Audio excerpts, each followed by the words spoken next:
Indépendance totale. 7h, 10h sur Radio Courtoisie, ligne droite, Corentin Périni. Bonjour Sophie Mageran. Bonjour Corentin. Alors je rappelle, vous êtes directrice de l'agence de voyage ODEA, mais nos auditeurs vous connaissent évidemment. D'où revenez-vous? Parce que vous êtes toute bronzée, Sophie. Eh bien, écoutez, je reviens de Naples et de Sabé, de la Campanie, où j'ai accompagné ce merveilleux voyage en compagnie de Jacques Trémollet de Villers, que vous connaissez bien. Oui. Et donc, un très très beau voyage, là, 7 jours à la découverte à la fois de Naples, le capitale du royaume de Sicile, comme on l'appelait, ou du royaume des deux Siciles, ou du royaume de Naples, selon la période en réalité. Mais nous avons été aussi à la découverte de ces grands sites archéologiques plus au sud, à Paestum, où il y a ces temples grecs extraordinaires et un musée qui conserve notamment des tombes peintes lucaniennes, figurez-vous. C'est très beau, Pompéi bien sûr, Herculanum, toutes ces villas de Popée et autres. Et puis cette ambiance et surtout tout cela animé véritablement par Jacques Trémollet de Villers, qui nous a fait des conversations à bâton rompu sur les thèmes qu'il chérit particulièrement, comme les anciens, Homère, les philosophes bien sûr, puisqu'on est dans cette région autour de Naples, dans cette région où est née la philosophie, figurez-vous. La première école pré-socratique qui a précédé Socrate se situe à Élée, donc tout proche de Salerne. Et voilà, donc c'était un très très beau voyage. Il nous a parlé de Virgile, qu'il connaît par cœur. Ce sont des méditations en fait qu'il nous a données. C'était très beau, très bonne ambiance. Puis alors on mange bien, voilà. Et puis on est allé à Capri aussi. Et Capri, ce n'est pas surfait. C'est éblouissant, Capri. C'est très très beau. Vous connaissez Capri peut-être? Non, j'ai jamais eu l'occasion d'y aller. C'est bien Je dommage. connais la chanson évidemment, Capri c'est fini, de Hervé Villard, non? Hervé Villard, merci Arnaud. Voilà. Donc, non, très beau voyage, très très beau voyage. Eh ben écoutez, en tout cas, à chaque fois, vous avez un métier fabuleux, Sophie, parce qu'on est dans le studio, mais on est toujours, on part en voyage avec vous chaque semaine.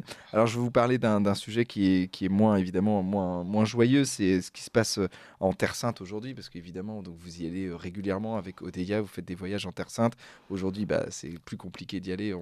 Alors on a dû annuler les départs là. De la semaine dernière, on avait un départ. Évidemment, les circonstances ont fait que tout a été annulé pour le moment. On espère reprendre bientôt. C'est vrai qu'on a plusieurs groupes là qui doivent partir en novembre et en décembre en période de Noël, et c'est très beau parce que finalement les groupes nous disent mais nous on veut y aller, on veut y aller. On attend que l'orage passe, espérons que effectivement cet orage qui en est plus qu'un d'ailleurs passe pour la Terre Sainte, parce que c'est terrible la situation qu'ils traversent, bien sûr. Hier, nous étions ODEA en contact avec des petites sœurs et la communauté catholique de Gaza, qui ont fait le choix de rester dans Gaza City, et qui nous disaient, c'est très très émouvant, qui nous disaient les sœurs de Mère Teresa, donc qui s'appellent les sœurs. Moi non plus, j'ai plus le nom, mais c'est pas les petites sœurs des pauvres, mais voilà, les sœurs de Mère Teresa, les sœurs de Mère Teresa qui sont dans Gaza City, et qui disaient mais nous on prie et on attend la mort, ou on attend que ça passe. Donc c'est très très émouvant. Alors évidemment nous bien sûr pour ce qui est d'ODEA, on ne va jamais à Gaza ou dans ces zones-là, bien sûr, lors de nos pèlerinages, mais voilà, une situation un petit peu critique n'empêche qu'on peut continuer on espère continuer, reprendre le chemin de cette Terre Sainte qui est quand même très belle. Et donc, évidemment, donc ça, c'est terrible ce qui se passe. C'est ce qui se passe en Terre Sainte. Mais on va partir quand même avec vous à Prague. Voilà, parce que donc, de Prague. On va parler de Prague parce que donc, vous organisez avec ODEA du 8 au 11 décembre prochain un voyage à Prague, cette petite ville de Prague, mais qui est magnifique, évidemment. Et puis en décembre, c'est sympathique. Il y aura moins de monde aussi. Alors, il y aura peut-être moins de monde. En tout cas, on sera dans la période de Noël, des marchés de Noël, de cette ambiance de Noël. Et quelqu'un me disait là justement aussi en campagne à l'occasion du voyage que Prague pour lui c'était la plus belle ville du monde. Donc chacun voit peut-être midi à sa porte, mais toujours est-il que c'est une petite ville écrin, magnifique, qui a un charme fou, qui est très très bien restaurée, et où on voit vraiment une ambiance et des trésors. Ça c'est très très particulier puisque c'est un séjour qui dure assez peu assez peu de temps, qui dure 4 jours. C'est une petite intermède, si vous voulez, où bien sûr on commence bien par la place municipale avec la vieille ville, l'horloge, la tour poudrière. Généralement, on déjeune dans la place, dans la maison municipale, et puis. On visite également le couvent de Sainte-Agnès de Bohême. Sainte-Agnès de Bohême qui a été canonisée en 1989. Alors, le deuxième jour, eh bien, on commence sur les hauteurs. C'est très beau, en passant par le monastère de Strahov, qui a été fondé au XIIe siècle par les Prémontrés et qui est vraiment idéalement situé, si vous voulez, pour dominer toute la ville et voir Prague. C'est très très beau. Et ensuite, on commence à descendre en passant par Notre-Dame de Lorette, qui abrite la Sainte Casa, la Santa Casa, sainte maison entourée de cloîtres, l'église de la Nativité, etc. Donc c'est magnifique. On visite le château, bien sûr. Oui. Le grand château, ce vaste ensemble de palais, d'églises, de cours, de jardins. C'est une véritable ville dans la ville, il faut le dire. Et c'est aussi bien le fruit de cette histoire millénaire de Prague et de la Bohême, finalement. C'est le lieu de résidence aujourd'hui de la présidence tchèque, mais c'est aussi le siège de l'archevêché de Prague. Et à l'intérieur de cet immense ensemble, eh bien, vous avez la cathédrale Saint-Guy, qui est le cœur historique, si vous voulez, le noyau originel de la cité. C'est donc cet ensemble du château et de la cathédrale, eh bien, le cœur historique et politique incontesté de la nation. Alors ensuite, on va prendre la fameuse ruelle d'or, on redescend et on rejoint le quartier de Malastrana. Malastrana qui longe le fleuve. Là, on visite cette magnifique église baroque de Saint-Nicolas. C'est un véritable théâtre à ciel ouvert. Et peut-être l'un des plus beaux édifices baroques d'Europe centrale. Donc ça, c'est toute la côté slave, et donc c'est du 8 au 11. C'est une bonne période pour aller à Prague, parce qu'il y a cette ambiance Europe de l'Est, avec le froid, tout ça. Il y a beaucoup moins de monde, parce que donc, sur le pont Saint-Charles, en été, c'est bourré de monde, c'est noir de monde, il fait chaud, bon, c'est plus compliqué. Là, on est en plus petit comité, on va dire. Oui, et c'est vrai que la période avant Noël, voyager en décembre, c'est une période creuse, vous avez raison de le souligner, et c'est très agréable. Personne ne voyage en décembre. Moi, j'invite les auditeurs à voyager en décembre, parce que les aéroports sont quand même allégés, en tout cas. Et puis, les villes comme Rome, Prague et d'autres, toutes ces grandes villes qui sont devenues des villes musées, malheureusement, eh bien, reprennent un peu vie, la couleur locale, et sont moins noirs de monde. Et c'est quand même, vous avez raison de le souligner, beaucoup plus agréable. Évidemment, on passera par le pont Saint-Charles, par l'île de Campa, Notre-Dame de la Victoire aussi, qui abrite l'enfant Jésus de Prague, que certains connaissent certainement. Voilà, donc c'est l'occasion, si vous voulez, pendant 4 jours, de s'approprier Prague, ce qu'on ne peut peut-être plus faire le reste de l'année, parce que c'est un tout petit centre-ville, Prague. Donc c'est extrêmement saturé, il y a beaucoup de monde, vous avez raison de le souligner, et ça a repris de plus belle depuis le Covid, bien sûr.